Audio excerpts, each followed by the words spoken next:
Like, just a little background about me. Okay, I'm one of the percent. Okay, I was talking statistics now. I am one of those kids that grew up in one of the worst, horrific suburbs, cities, let's say, in Australia. I grew up in Cabramatta. I actually have a zine about it. I'm considering if I should sell the zine again, because people don't really understand, unless you actually know the history of Cabramatta. You wouldn't really find it interesting. But there is like a documentary about how Cabramatta was like one of the worst places to... Oh my god, it was horrific. Worst place to live. And it's like so well known that like we get Americans visiting Cabramatta. That's how like popular Cabramatta is. I don't live there anymore, but I used to live there when I was a kid. I grew up there. I lived on both sides of Cabramatta. So like I lived there. It wasn't just about the culture like everyone is now. I actually lived there. Was fortunate enough to oh god, no, I'm joking, wasn't I don't know. I'm want to try and say is like I had like experiences that really solidified the way my brain became. It solidified the way my brain worked, and it's not for any fucking weirdos to see that from that point of view of like, oh wow, fun brains. No, I'm talking about like reality. Like it literally gave me PTSD, post-traumatic stress disorder, and if I was dramatic, I would say I wouldn't be able to step out of the house a sane person after living there.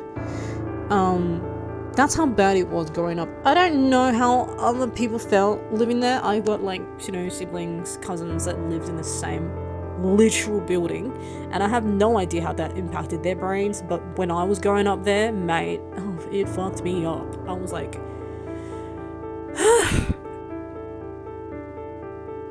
whatever the circumstances was,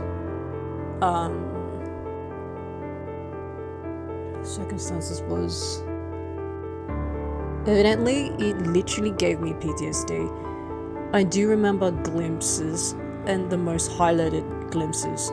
I don't know if I do want to share this. I don't know if it's not classy to share. I don't know if I should share it on the podcast, but yeah, it sounds like a more serious thing to share, not purposeful like entertainment, because I did see, again, I saw things. It impacted my senses. Like that's how bad, when I say saw, I saw things that was also a scent thing. Like it was a full-on experience. It wasn't like I saw things from afar. Like, no, it was happening in the same building that I was living in with my family. That definitely impacted my anxiety. That gave me instant anxiety, instant PTSD, like when I was 5. Just so people can understand, like, why is this woman, who looks like a girl, like, talking about controversial topics? Where does this come from? Well, this comes from, like, not, that doesn't actually make sense. No, I guess people would probably see me as like, why is this woman just talking about random shit? Well, because random shit. Talking about like topics that like where, I guess they would be asking, where does it come from? Like where did this come from? Like how did you come about to even be talking about such serious topics like this? Well, the thing is, one thing happened and another. It was like the answer is it's a domino effect. It started off with me having PTSD from being 5 years old, seeing trigger warning, seeing dead bodies in the building that I live in, and seeing trigger warning, like people would be shitting. Okay, there was some person who was insane who would leave human feces on a stairway. Different levels, like the person would constantly do that. So we had that issue to deal with. We were also very poor. So, and going back to that trigger warning, going back to the person who died in the building, I don't personally know what they died from, but it looks like probably an overdose. I don't know. But these are the things. And also, okay, after living in this building, we moved in the other side of Cabramatta, and I couldn't sleep. I was like, if I can not 5 anymore. I grew up a little bit. The Twin Towers happened, like, in that time frame. In America, like, the Twin Towers happened in that time frame of, like, where I was. I remember the Twin Towers on TV. That's what I'm referencing. Even though I'm not American, I'm just saying, as an Australian, I saw that on TV, and that's what I remember. Like, I literally remember that because it was one of the biggest things that people were talking about on TV, okay? And that's what I remember. That's this time frame where I was living on the other side of Cabramatta of, so there's, like, the west side, the look, I'm just gonna say, I'm not gonna tell you exactly where I lived, so it doesn't really matter. But I moved on the side, the busier side. No, the less busier side. I lived on. Let's just say, coming from Liverpool Station, if you get off at Cabramatta, come from Liverpool. There's a left side to Cabramatta and there's a right side. I started from the left side of Cabramatta and then I moved to the right side of Cabramatta. So after they saw the dead body, years later down the track, we moved to the right side of Cabramatta. Okay? And that's when, now back to this story, and now they've give you context. I couldn't sleep and I was seeing things and I was terrorized, and the family dynamic got worse. It was harder to live in a 3-bedroom unit with 5 kids. Like, it was insane. We lived so close to the public school, which really helped. But then it didn't help. It didn't help. Because it just didn't help. We ended up moving, but I did see things too there as well. So you think that you move from one end from the city to the other end of the city, that things would change. Didn't change. Like, I saw 2 homeless guys. Not homeless. I think they were junkies. They were drug addicts, and they were like beating each other up over some guy's, like, one of the guy's guitar, and he was beating him up with his guitar. And I saw this, like, 2 a.m., 3 a.m. in the morning, because I couldn't sleep. So it was like every day, every morning, I'd wake up and I just couldn't sleep, and then I saw these guys just down the car park, because you can look down when you're living in one of these units. You look out of the window and you look down and you can see the driveway, because lots of these units are built that way. And we didn't have fences back then. We didn't have security because, again, it was poor area. Like, we didn't have enough invested into these buildings, like, to invest to build security for these buildings. So we'd have these junkies just coming through and out, and they would knock down the fences. So you can, like, just, instead of going around the block, you just go through the fence. And that's what we had. I mean, it was fun. Like, we did have a lot of good memories too. Like, I'm not going to just disregard that. So there was a good things to having no fences, no security, but those bad things too. Like, yeah, we had junkies fighting each other. Like, and I technically shouldn't have been awake, but I was awake. I couldn't sleep. I looked down and I heard guys talking. I'm like, what's that? There's people. Oh, wow, I don't feel alone. I'm going to stick around and just look at the window. Like, and while my entire rest of my family is sleeping, like, deep sleep. These people, my family did not hear me. Like, I was awake consistently for, like, maybe 5 days. Because, I don't know why. I was vomiting as well. Like, it was really bad. It was really bad. Look, I'm live now. It's good now. But I'm just saying, like, that seeing there's two grown men fighting over some guy's, like, the guy's guitar, because I guess they wanted drug money, and like the guy was defending himself. Like, what the fuck? It doesn't make any sense looking back. Like, none of that should have happened. Why were they even awake at that time and walking around people's units? Like, it there was no reason for them to be there too, like, besides them doing drugs, because there's nothing around. There's no shops around where we lived. Like, there's nothing open there. You'd have to go down the street or further away near the station. Like, that's where all the shops are. It's like, why are these people just around the building? Like, none of it even made sense. So but now, like, from the bigger picture is, at the end of the day, they technically just should not have been around people's homes, but they probably would have been scavenging. Like, who knows, but scavenging is probably one of the main reasons. Another thing is, people would just throw rubbish out of their windows, like the bathroom windows. Like, it's not like rubbish, like rubbish bins. Like, just, they'll toss things though. Like, kids would just throw toys. Kids would throw toys out of their windows in these units that we lived in. And then one time I actually jumped over this fence because they would block it off because you can't go through this area, and people just throw toys there, and I've actually found $5. That's so sick. And it was like some kids' Chinese, like New Year, I don't know, like what the red notes, okay? Someone gave their child a red note with money in it. I jumped over the fence, I saw that red note, I grabbed it, and once I got back home and pulled out what was in that note, I found out it was money. And immediately my sister took it off me, and like, she's like, it's mine, I found it first. So, like, whatever.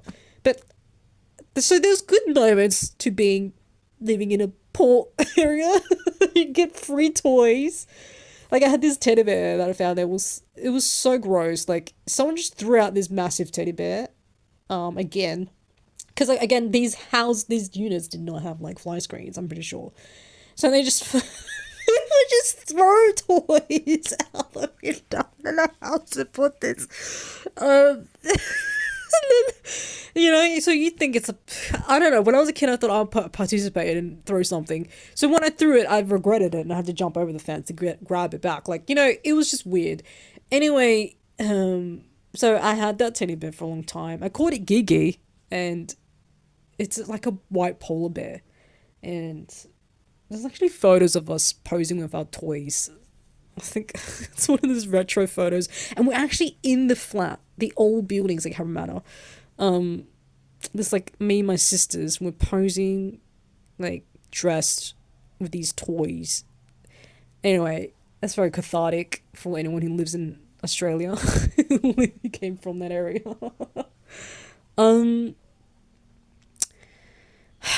So this good, and also other good memories. Look, living in Cabramatta was not the best, but the best times, I want to tell you, the best times was sharing culture with other people, with your neighbors. We would introduce to this girl who lived at one of the townhouses, because if you lived in a townhouse, you were the cool kid. Okay, everyone wanted to be your friend if you lived in one of the townhouses behind the units. And so, like I was saying, one of the fences were tiered up, like broken open, because people didn't want to go round the block to get to the other side, to get to the station. They just wanted to go through this fence so they didn't have to so they could save time, essentially. They had this, we had this massive berry tree. I don't know if they call them berries, but we have this weird berry tree growing in the middle of this fence that people would climb. Like, my brothers would climb it, and we would just they would collect the berries, and we'd just feed each other every summer.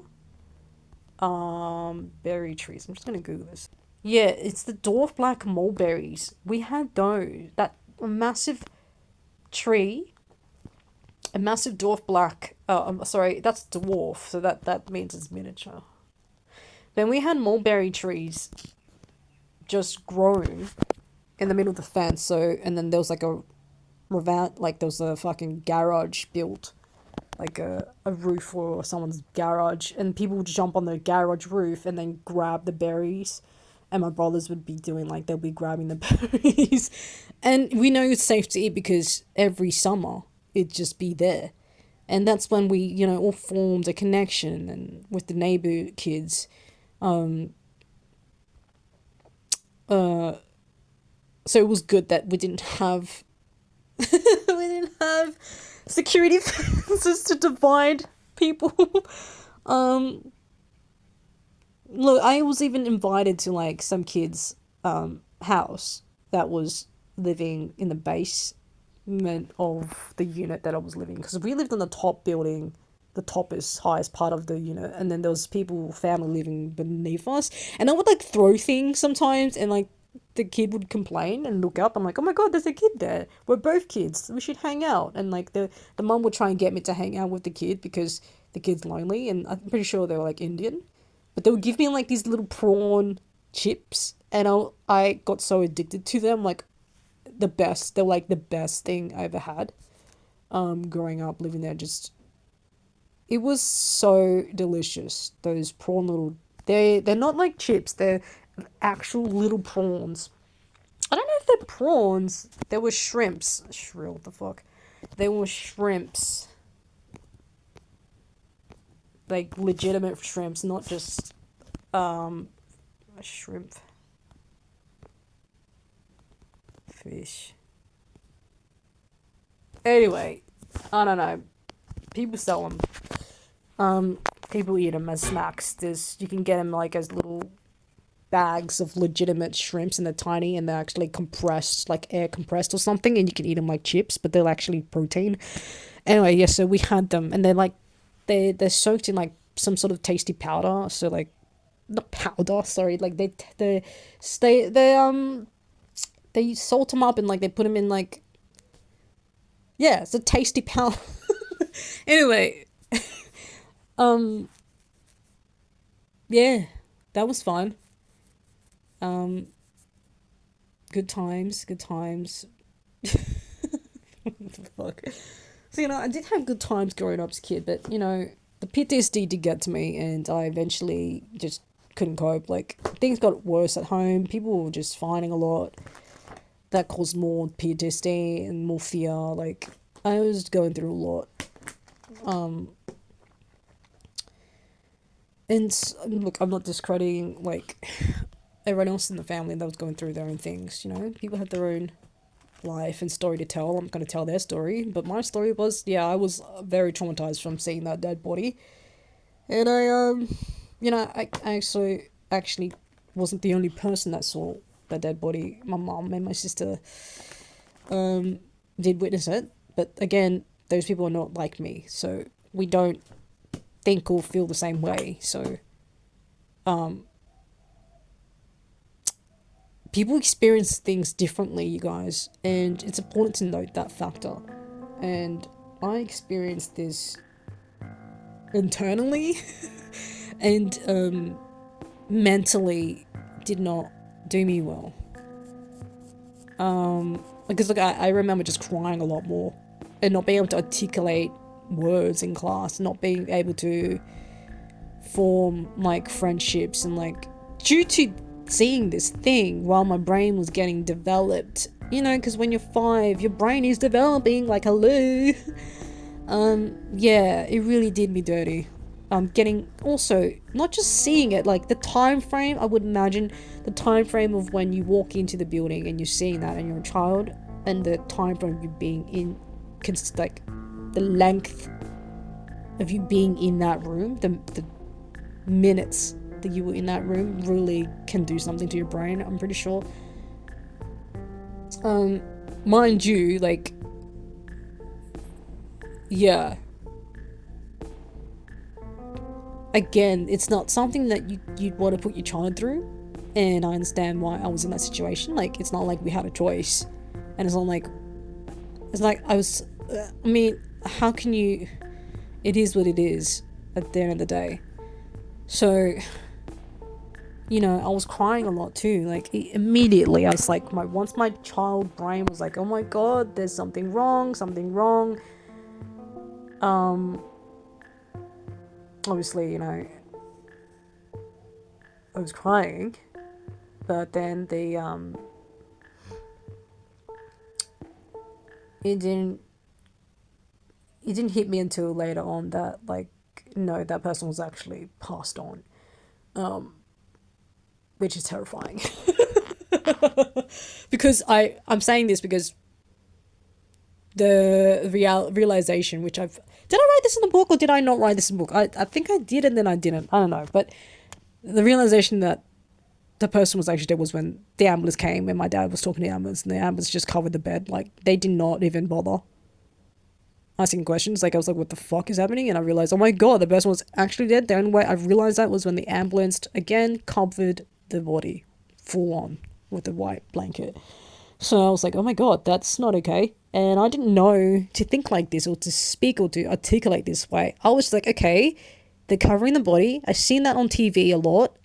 The last time I saw that on TV is when the detective's like, this person's dead, and like they're taking, like, that's, TV TV helped me a lot. Oh my god. So then that's why I was like, oh my god, I actually feel so unsafe. And then from then on, I was just like downhill. So this is what I mean by, like, why do people would say, why is she always like in so much shit? People probably didn't say that, but people probably don't even think that. But people who know me will probably think that. Like, why is she always in so much fucking shit? Well, the reason is because I was going through this growing up and I didn't know any better. I genuinely just could not form any healthy decisions because I was still struggling with the PTSD. I even had therapy, you guys, about this. I talked to my psychologist. I had to talk to a psychiatrist. I didn't want to take medications. I refused. And because nothing was helping. I didn't want to take medications because, again, I just chose not to.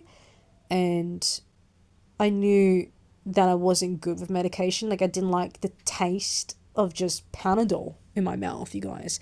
So I knew what I didn't want in my system, because I know what I like and I don't like. But in terms of choosing people, selecting the right people to be in a connection with or to be in a friendship is what I'm trying to say, or associating with certain people, it was very hard for me to see red flags. It's taking me forever to get to that point. Yeah. It's taking me forever to get to that point. Okay. Yeah, so seeing red flags. I think that's what I was trying to say is, people will be like, why is she always picking the wrong people? Well, it's because all I knew was the wrong things. That's all I was exposed to growing up. Let alone that, but also I was traumatized. So there's a lot in my brain need to unwire, and hopefully this information helps people who was listening, that if they have to go through things and they had to go through things, they wanted, like, I feel alone, like I'm the only one who's weird. Well, you're not weird, okay? Because I'm weird too, okay? I'm just like you, I've seen some crazy shit. Literally and metaphorically and mentally. Oh my god. Alright, I hope you guys enjoyed this episode. I'm sorry about all the birds in the background. It's like spring, so all of them want to mate, and like it's just fucking weird. Like, all the local, like, the birds, like, they're everywhere. You can't escape it. Okay, we live in the city. It's kind of weird, but birds love to mate during spring. I'm sorry, there's nothing I can do about it. But if you did enjoy this real talk, genuine talk, and just passionate conversations or whatnot, and yeah, you felt like maybe, hey, this is cathartic shit, I like it. Like, give me a like, subscribe, stick around, and I'll see you in the next episode. Thank you so much for watching and listening. Sorry, thank you so much for listening. Bye bye.